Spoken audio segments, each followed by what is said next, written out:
pemain Taganeg itu sudah berbicara dengan Parton Dion.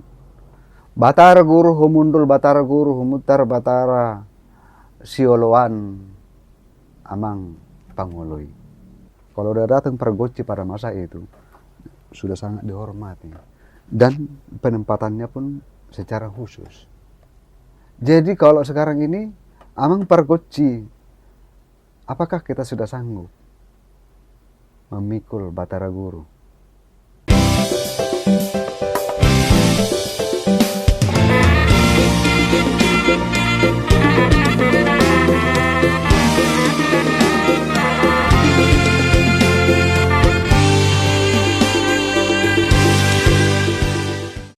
Oke, Horas, Bang Hardoni Sitohang, setelah sekian lama. Siap. Sibuk kali waktu Bang ini ya.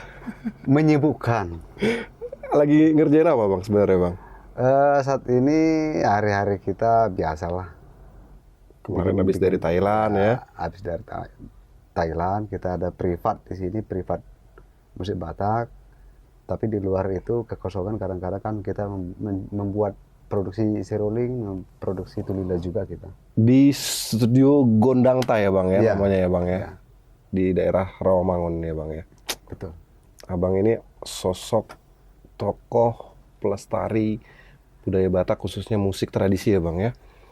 Betul, betul. Banyak warga-warga Batak ini, masyarakat Batak ini nunggu-nunggu, banyak yang komen, mana nih Bang Doni undang dong, Bang Doni undang, kayak gitu. Abang ini kayaknya dicari-cari terus loh Bang. Ah, masa sih? Ada perlu kita kulik di cerita yang menarik dari Abang ini pasti banyak kali Bang.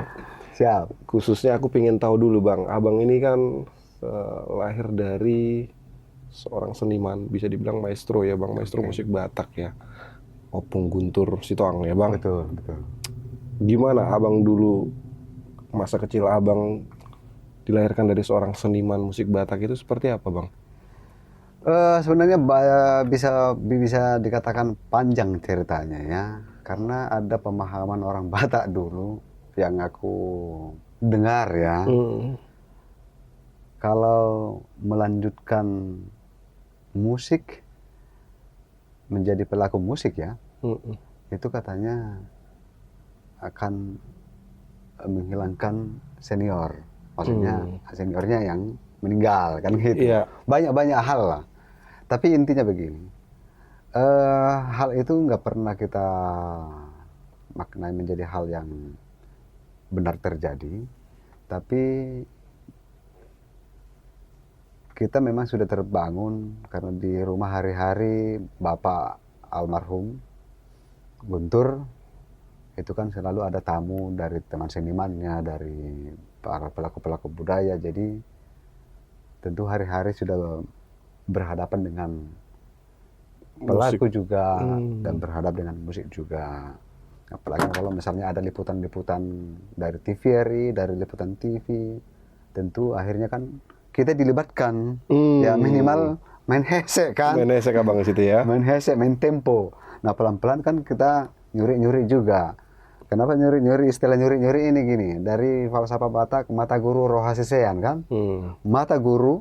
Apa itu Bang? Bisa dijelaskan? Nah, jadi dijelasin gini, mata kita ini menjadi guru kita, roha hati yang membimbing kita, yang menuntun kita, mau kita lakukan atau tidak.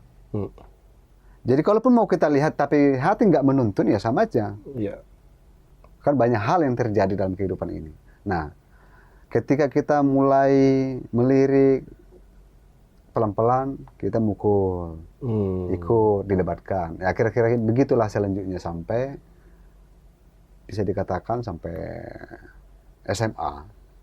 Oh Abang sampai SMA di Samosir lah berarti? Iya, ya? di Samosir. Di tepatnya di mana itu Bang, kampung kelahiran Abang itu? Harian Boho. Harian Boho ya Harian Bang. Boho. Berarti dari kecil pun Abang udah dicekokin ya dia dengan alat-alat musik tradisi tadi ya? Betul, betul. Sehingga Abang mulai tertarik tadi dengan filosofi Abang tadi, mata guru Rohasisean. Rohasisean tadi ya Bang, luar biasa. Selanjutnya apa yang Abang lakukan pada saat setelah masa SMA itu? Banyak sebenarnya Kira-kira pertentangan dalam kehidupan kita saat itu. Pertentangan dalam arti dalam konteks masa depannya. Yes. Yang paling lucu sebenarnya waktu SD impianku jadi tentara. Oh, abang cita-cita tentara justru. Ya, ada dua. Kalau nggak tentara jadi artis, penyanyi. Hmm. Kan gitu kan? Bisa nyanyi dong abang dulu. Dulu. Lagu-lagu Siapa penyanyi idola abang dulu? lagu Dedi Dores dulu masih ku hafal mati lah itu. Waduh. Waktu SD ya. Waktu SD ya? Iya. Tapi begitu aku dilarang menjadi penyanyi, Hmm. nah kenapa dilarang? Kebetulan ada paman, Hmm. ada bintang TVRI dulu. Hmm. Ya isunya ya sakit lah karena persaingan. Hmm. Jadi itu menjadi salah satu penghambat. Janganlah persaingan. Dikira saat itu kehidupan itu nggak akan pernah berubah kan? Nah, udah coba berpikir untuk jadi tentara, ya kan begitu, berubah lagi. Jadi setelah mau jadi tentara nggak pernah lagi aku mengulik-ngulik lagu lagi, udah putus harapan lah, kan gitu. Mau jadi tentara, jangan, nanti patah kakimu, nanti akan ada ini di sana, ada di sini, ada tembak, nanti mati kau nanti. Ya. Nggak ada lagi anakku, padahal banyaknya anak orang almarhum kan. Iya, iya. Patah lagi di situ, putus harapan. Begitu SMP udah jarang lah mengkulik nyanyi, main musik pun kadang-kadang nggak lagi, ya kan. Sampai SMA itu masih dianggap karena pengaruh almarhum bapak. Ya. Pemusik yang bisa dikatakan menjadi pelaku budaya yang menjadi informan yang baik lah gitu. Dibangunlah orkes uning-uningan, bapak pelatih dan aku terjun lagi SMA. Nah setelah tamat dari situ, harapanku mau melanjut sebenarnya waktu SMP mau ke sekolah musiknya sebenarnya, makanya nggak dikasih, ya ke stop lah. SMP kan mau ke SMA, SMM, ada SMK 11 sekarang. Nggak dikasih juga, karena ingin main saksofon. Ya kan? Bukan main gondang.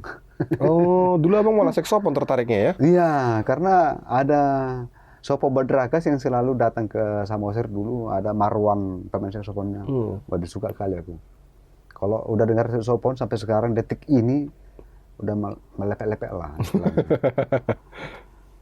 Kemudian walaupun aku bisa sedikit-dikit, tapi tetap juga udah kayaknya nggak bagianku. Nah, sampailah SMA, begitu tamat SMA, aku mau pilih musik lagi, dipatahkan lagi. Sama siapa bang? Sama abang. Dipatahkan lagi keinginan ini kan. Coba berapa kali dari SMP mau ke SMM dipatahkan. Dipatahkan lagi. Nah begitu aku mau ujian, kupilihlah musik, dipatahkan lagi, diganti lagi jadi seni rupa. Bah, jauh kali itu bang. Masuklah, lolos kan, dulu kan masih media koran kan, baca lolos. Abang lolos? Lolos. Oh. Negeri kan, Unimed, ekip masih pada masa itu. Tapi seni rupa. Waduh, singkat ceritanya ya udahlah daftar, ikutin arahan abang lah. Artinya kan kita masih patuh lah sama abang. Kita ikut, tapi 1 tahun nggak tahan juga kita. Memang kan melukis ini hayalannya, berilusinya harus tinggi juga. Imajinasinya agak bukan hanya di situ, tapi aku pikir karena pengalamanku biaya juga banyak, beli kampas lah, beli inilah, masih pemula udah memakan banyak uang kan, nggak gampang gitu. Tapi di sisi lain, waktu masuk kuliah seni rupa, masih di seni rupa, aku bawa seruling sebiji kan. Jadi ketika disuruh melukis, membuat gambar ilustrasi keluar dari ruangan, bawa pohon, bukan melukis aku, main seruling. Didengar ketua jurusan musik, panggil. Singkat ceritanya pindahlah ke musik. Nah setelah pindah ke musik, panjang ini ceritanya nih. Plek, ada sebuah momen pertemuan IMTGT Indonesia Malaysia Thailand. Kebetulan aku terlibat di dalam. Ada mahasiswa dari Thailand, dari Malaysia, belajar sapi. Nah, ada pertanyaan yang terselubung sebenarnya. Kamu kuliah belajar apa? Ya. Jawabanku sangat sederhana. Aku hanya menembak ilmu, bukan menjadi pemusik andal, bukan juga sebagai pelaku untuk guru yang bersifat pendidikan umum. Tapi aku lebih khusus bagaimana aku mendalami dari latar belakang literatur tentang budaya. Itu yang ku dalami, aku bilang. Dan memang ternyata setelah itu yang berlanjut sampai sekarang. Yang seperti yang saksofon tadi, aku jurusan saksofon. Aku sudah terima bidangku bukan di situ. Sampai detik ini aku masih bergerak di bidang tradisi. Mungkin ya mengikut jejak orang tua lah. Kira-kira begitu secara ringkas, singkatnya perjalanan kenapa aku terjun dalam musik tradisi. Musik tradisi. Karena gini, ada keluarga atau bapaknya yang tentara belum tentu anaknya tentara. Ya. Bapaknya pendeta belum tentu anaknya pendeta. Tapi tidak secara keseluruhan juga begitu. Tapi ada juga yang 1, 2 bapaknya tentara, anaknya tentara. Tapi kan nggak secara umum. Kira-kira begitu yang aku bisa ilustrasikan. Ya mungkin saja karena bapak ini bukan karena diturunkan, bukan karena kalian harus ini ya, enggak. Sama sekali dulu waktu masih zaman abang sekolah pun nggak ada. Nggak ada pernah diarahkan menjadi ini. Oh, justru abang dikasih kebebasan untuk memilih. Betul. Nah kembali seperti yang aku bilang tadi, mata guru Rosesean, ketika tamu-tamunya bapak datang, dari pelaku budaya juga datang, mereka berdiskusi, kita dengar, kalau ada event kita dibawa, kita lihat. Nah itu yang membangun kita secara tidak langsung sebenarnya. Jadi tidak diajarkan, oh begini main, begini ini, begini, enggak. Nah ketika kita besar, mulai kita bertanya, apa itu taganing? Apa itu sarune? Apa itu fungsinya? Bagaimana dalam budaya? Baru kita mulai, kalau itu kita pertanyakan baru dijawab. Kalau misalnya bagaimana main kayak gini? Nah, atuh kimesi. Juga. Jadi nggak pernah belajar secara khusus. Apakah karena dianggap karena kita anaknya nggak mau diajarin, ya udah belajar sendiri. Kayak misalnya seperti aku sekarang ini kan, mamanya minta diajarin anaknya, tapi anaknya nggak mau, ya sudahlah gitu. Kita lihat nanti ke depan, kira-kira begitu. Tapi Bang Doni sendiri pada saat itu kenapa? Apa yang membuat abang tertarik? Kok harus musik tradisi yang abang fokuskan? Nah, terakhir ini memang ya bisa kita katakan 20 tahun terakhir ya, 20 tahun terakhir. Karena kenapa aku bilang 20 tahun terakhir, setelah tamat kuliah, aku kok semakin dituntun ke sini gitu. Gak pernah bermimpi, ada beberapa yang mengajak menjadi PNS, yang menjadi staf pengajar, yang sifatnya menjadi dosen tetap. Aku selalu tolak. Seperti aku ingin hidup bebas untuk berkarya tanpa ikatan apapun, tanpa tekanan apapun. Jadi yang aku maksud di situ, kayaknya sudah tuntunan. Ada bahasa yang tidak bisa kita sampaikan secara sastra, tapi mungkin secara batin. Secara kebatinan kita berbicara. Jadi bukan secara bahasa lagi, tapi kebatinan. Kita sudah dituntun mungkin ke sini. Jadi aku ikut alur aja sudah. Pada saat itu tidak ada ketakutan dari Bang Hardoni. Artinya masa depan abang bisa dikatakan musik tradisi ini kan pada saat itu belum nggak, yang kayak tadi abang bilang nggak menjanjikan lah, mungkin bisa jadi dibilang seperti itu. Aku pikir karena memang kita kehidupannya di kampung, jadi tidak pernah berpikir untuk sebuah hal ketakutan. Maksudnya gini, bertani juga hidup, kan begitu. Nelayan juga hidup, ya kan. Hal-hal apapun yang dilakukan hidup kok, ya kan. Jadi apapun yang kita lakukan, nah pertanyaannya apa yang mau kita kejar? Kalau mau kita kejar kekayaan, mungkin aku salah, mungkin, ya kan. Tapi kalau misalnya untuk ketenaran juga, yang mau ku kejar dari sini, ya mungkin aku salah juga. Kenapa mau jadi penyanyi, aku ngotot jadi penyanyi aja. Iya, gitu. ya betul tadi. Tapi kembali ke bahasa tuntunan tadi, kebatinan. Ada bahasa, ada di luar kehidupan yang membawa abang sampai ke dalam situ. Iya, ke dalam. Aku yakinin itu. Bahkan orang tua pun tidak ada menyuruh dan tidak ada mengarahkan sama sekali pada saat itu, Bang ya.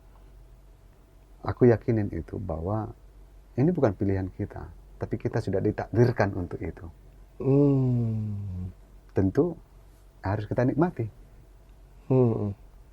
Seperti yang ku bilang tadi, kalau mau mengejar kaya kita, nggak akan kaya kita dari sini. Tapi ada kekayaan di luar itu.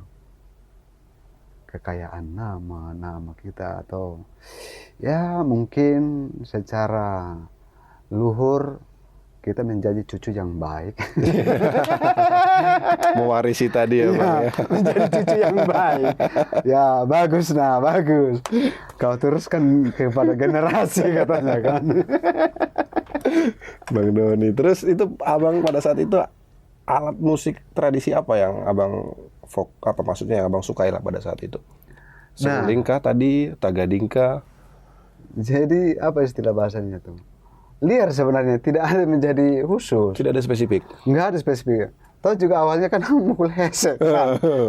Nah, setelah mulai beranjak dewasa, ya katakanlah sudah SD, aku udah mulai memainkan gordang. Dalam ensemble Gondang Sabangunan itu akan ada taganing, ada gordang, ada gong, ada serunai. Jadi di gondang itu ada dua. Oke. Taganing dan gordang. Oke. Nah, aku main di gordangnya. Oh, abang main gordangnya? Beatnya itu. Oh. Membawa beat. Dan kemana-mana aku dibutuhkan untuk memainkan itu. Jadi kalau masa kecil spesifikasiku di gordang. Karena tidak banyak yang bisa memainkan dengan baik. Ya. Karena itu juga menjadi leader juga, menjadi apa istilahnya, menjadi pondasi dari instrumen yang lain. Ya. Kalau salah dia salah gong. Oh. Kalau salah gong, pemain sarunai akan sulit masuk. Akhirnya Tempo lah bang di situ ya? Bukan tempo. Lebih apa istilahnya itu? Mengambil beat start awalnya itu. Oh. Gedung. Jadi harus jadi harus tepat. Jadi nggak boleh tak. Itu akan menggantung. Gitu. Jadi nggak banyak orang yang bisa memainkan gordang pada masa itu. Dan abang sudah langsung malah. Ya, karena itu tadi yang aku lihat. Nah, jadi mulailah di gordang aku terus bertahan. Nah, mulailah muncul istilah odap. Memang ada instrumen odap dalam ensemble uning-uningan atau gondang hasapi. Ya. Ada dari 2 biji. Sebenarnya odap ini sudah memiliki beberapa kali transisi perubahan. Ya. Ada odap yang itu masuk dalam konteks ensemble Gondang Sabangunan. Odap itu diantara taganing, gordang ada berdiri sendiri. Dia instrumen yang berdiri sendiri. Dan itu diperuntukkan untuk gondang sahala, untuk mula jadi. Oke. Ya kan? Itu odap, itu instrumen. Nah, odap-odap pema katanya itu yang dimainkan, bukan taganing, bukan gordang. Ya. Nah, lalu dibangun di ensemble gondang hasapi, dibuatlah ada 2 gondang, 2 gendang. Mulailah aku main di situ, tentak. Nah, berkembang jadi 3 dan sekarang di mulai tahun 80-an, mulailah dipakai taganing menjadi media odap. Media odap itu maksudnya kamu enggak. Jadi odap ini tadi kan sudah bergeser karena ada sebuah larangan gereja tadi kan? Iya. Dianggap. Dan abang sempat tahu itu? Sangat tahu sekali. Karena aku di sini kan masih berbicara secara ringkas kan, berbicara apa yang kupakai kan. Nah, jadi kita kontennya tidak membahas itu. Oke, silakan. Nah, mainkan ritme variabel, bukan memainkan melodi. Taganing itu kan sesungguhnya melodi. Ya.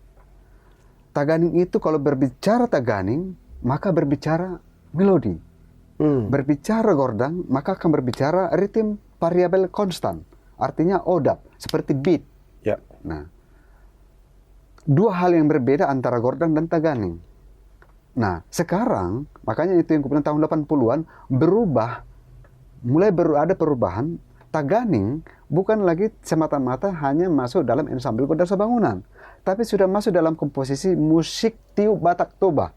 Di dalam musik tiup atau di dalam kalau bahasa Jawanya sudah masuk dalam konsep musik campur sarinya. Instrumen Tagadingnya. udah masuk, keyboard apa sampai sekarang apa yang kita lihat sekarang ini. Iya. Jadi main odap, mengodapi, mulai berkembang. Nah, pelan-pelan aku pelajari karena kebutuhan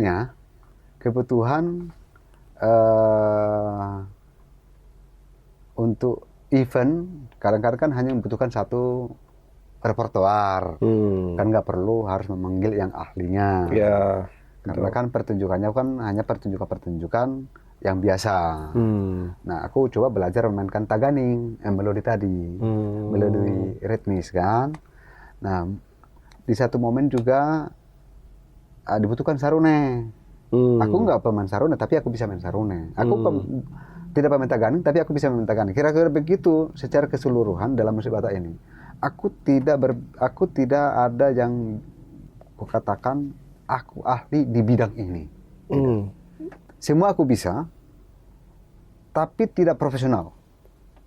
Kenapa? Enggak, yang abang maksud tidak profesional itu abang tidak kulik lebih dalam instrumen itu? Ya, tidak seperti orang-orang yang benar-benar matang di dalamnya. Karena kembali bahasa kita tadi, karena sepertinya ini tuntunan aku hanya dipakai sebagai alat media untuk meregenerasikan. Supaya kita nanti berbagi jatah. Berbagi jatahnya begini, mau melanjutkan pergi kepada ahlinya lagi. Ya. Yang penting kita menciptakan seleranya dulu. Ya. Dia kalau sudah suka dia, maka dia akan kejar kemana. Baru kita tuntun lagi ke sana, kita arahkan. Itu konsep yang aku jalankan. Boleh ya boleh, tentang kebutuhan. Tapi kalau sudah berbicara dalam komposisi eksperimen, ayo. Iya. Nah, kebanyakan kan di masa itu kita bermain di dalam komposisi eksperimen, bukan ritual, bukan upacara. Kalau di dalam upacara, menurutku, menurut hematku, biarlah orang-orang yang punya hahomion atau yang sudah punya kedudukan untuk ke situ. Ya, nah itu boleh abang ceritakan nggak yang dimaksud hahomion itu seperti apa sih bang? Maksudnya apakah dia harus khusus mengalami proses A, B, C dan seperti apa yang abang tahu lah, yang abang pahami? Gini, memang agak sedih. Ini menurut batin ya. Yang memiliki pemain taganing itu sudah berbicara dengan partondion. Batara guru humundul, batara guru humutar, batara sioloan amang pangoloi. Artinya kan sahala. Ada tondi, ada malaikat yang mengilhami dia, yang seperti pendeta lah. Jadi Partaganing dan Parsarone itu ibarat pendeta. Kalau udah datang pergoci pada masa itu, sudah sangat dihormati. Dan penempatannya pun secara khusus. Nah,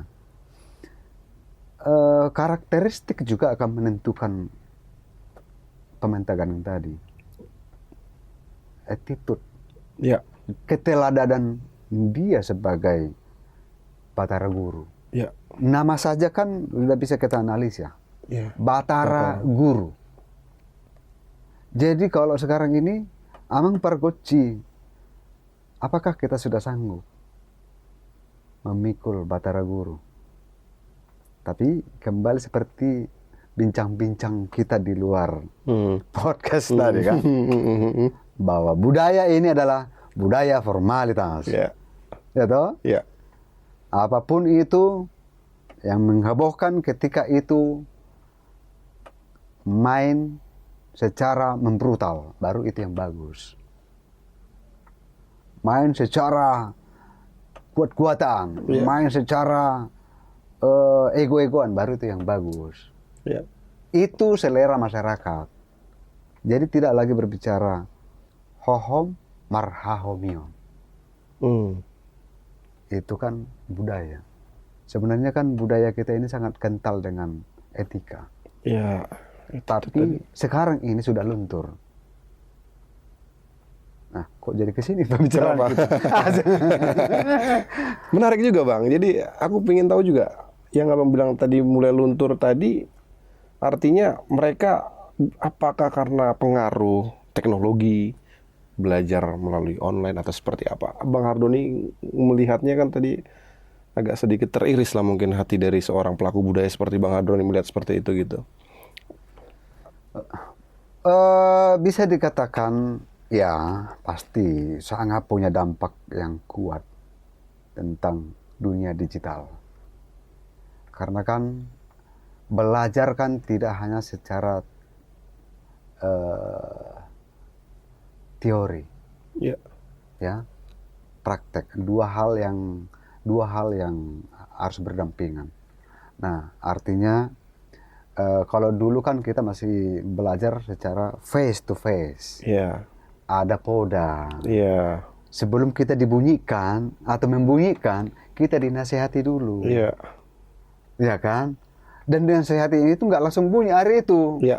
Bisa berminggu-minggu, berbulan-bulan, bertahun-tahun dinasehatin terus. Kapan belajarnya? Ya kan? Setuju Bang. Benar kan? Iya. Nah, di sini kan dikaji. Di sini akan dilihat dia punya ketulusan atau tidak. Dia benar nggak menjadi murid yang baik. Iya. Kalau menjadi murid yang baik, maka dia akan turunkan. Iya. Maksudnya begini, kalau dia terus tetap ngikutin, nggak bosan-bosannya dia dinasehatin terus, nggak bosan-bosan dia dinasehatin terus, sampai bertahun-tahun. Ini murid yang baik, baru diturunkan. Baru turun. Setelah dia tamat, baru dia tetap hormat guru. Itulah yang sebenarnya seharusnya. Nggak ubahnya dengan dunia pendidikan sekarang. Ya. Coba kau cubit murid, ngadu ke bapaknya. Ngadu ya laporan. Lapor ke polisi, Iya. gurunya masuk penjara. Iya. Padahal murid yang bandel. Iya. Itu HAM.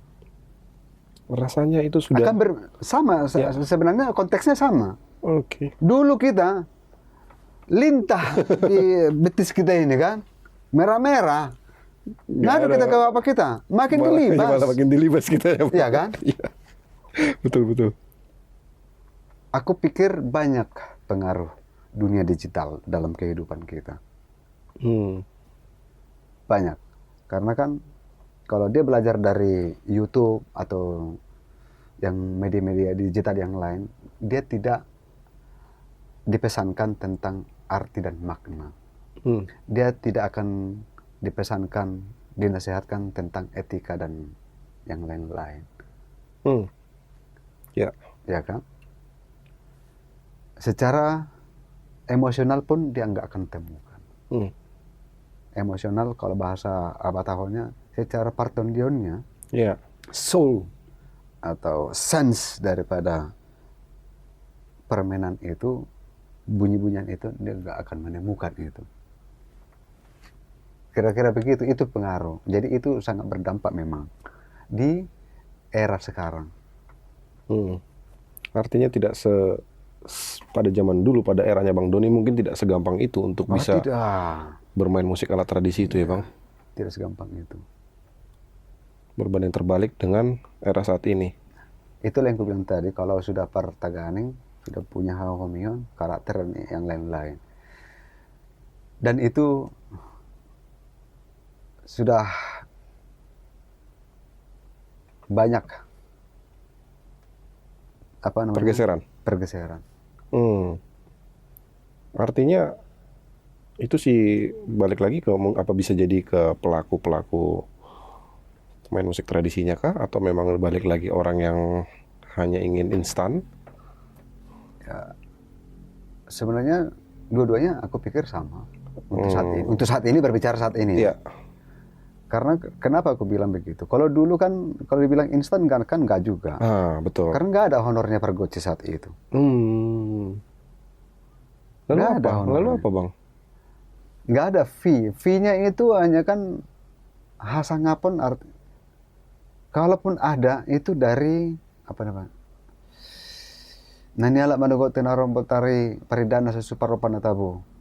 Jadi tidak ada berbicara, kalau dulu itu tidak banyak berbicara tentang finansial, tapi lebih kepada apresiasi yang dikasihkan, mau apa istilahnya? Kalau bahasa Bataknya kalau meminta gondang atau meminta lagu, ada pengarikaran namanya. Oh.